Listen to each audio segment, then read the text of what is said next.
My name is Jamal and I focus on charity and taking photos. I am born and raised in Toronto.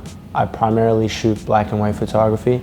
I started taking pictures about 4 years ago. With my phone, I ran into one of my favorite sneaker shops growing up, and I got to meet the owner, and he asked me if I'd want to take photos for their store long term.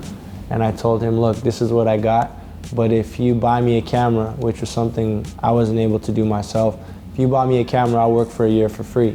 So he bought me a camera, bought me the 5D Mark III with a 7200, and ever since then I just kind of like chased this idea of being a full-time freelance photographer, and it's been interesting and it's been different every single day. The name J-Scale comes from my love for black and white photography, and grayscale being a definitive term for that. Just put a spin on it with my name being Jamal. I just kind of took away the GR and added a J. My style is very moment focused, very driven towards capturing the most special instance within a given scenario. I feel like there's a huge difference between taking pictures and capturing moments, and I'm learning more and more about capturing moments every day. And I think in the beginning process I was just taking pictures, but I'm learning as I go that it requires patience, attention to detail, empathy, and finding a way to put yourself in what's in front of you. I want the viewers to see me in the photos, and it's something I work on every day. I'm learning each and every day how to empathize with what's in front of me, put myself into the photo as much as possible, and as I learn more about myself and I learn more about technique and I learn more about my camera, I feel like I get closer and closer to doing that. So what I want my viewers to take away from my photos, most importantly, is the progress.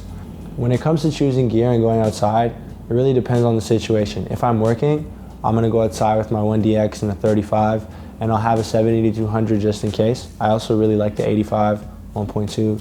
When it comes to just street travel and being out in the open and just walking freely, I love to just have my M6 with me with a 35. If I feel like carrying a little bit extra, I'll have the 90 in my pocket or something. I love film because I'm trying to capture that essence of timelessness.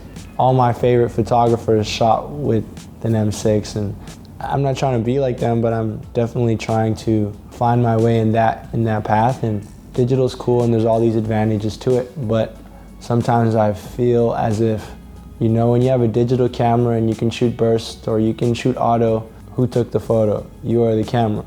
If I do capture a picture, I want to be able to say I captured it, because it also allows me to share a stronger emotional connection with the photo. I see photography as a vehicle to something greater. It's the thing I love doing most. Inspiring kids, supporting people who think that chasing their dreams is too hard. I want to go through that whole process, and I want to show people that it's possible. I wouldn't be here if someone didn't buy me a camera. So I want to find ways to multiply my story by 100 or 200, 1,000, whatever I'm able to do. Like, that's what I strive for, and that's what I think my role in photography is. I think the best way to make your work different from other people is to find yourself first and ask yourself, what matters to me? What am I trying to do? How do I show me in the photos I'm taking? How do I put myself on the other side of the camera and just press the shutter? I'm learning that we live in a time and age where we want things done very quickly, but photography is one of the slowest things. You can't go outside every day and get a good photo if you're a good photographer. You can't go outside and get a good photo every day if you're a great photographer. You have no control over life. You just have to wake up and be prepared. And understanding that you have no control over what's in front of you, there's a sense of patience you need.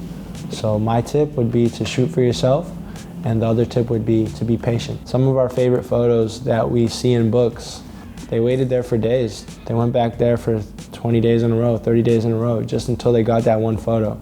At the end of a photographer's career, they're remembered for like maybe 5 to 10 photos, if they're lucky. So if you add it all up, you might as well be patient and really take your time. And if you see something that you think can be great, focus in on that and don't settle for less, essentially.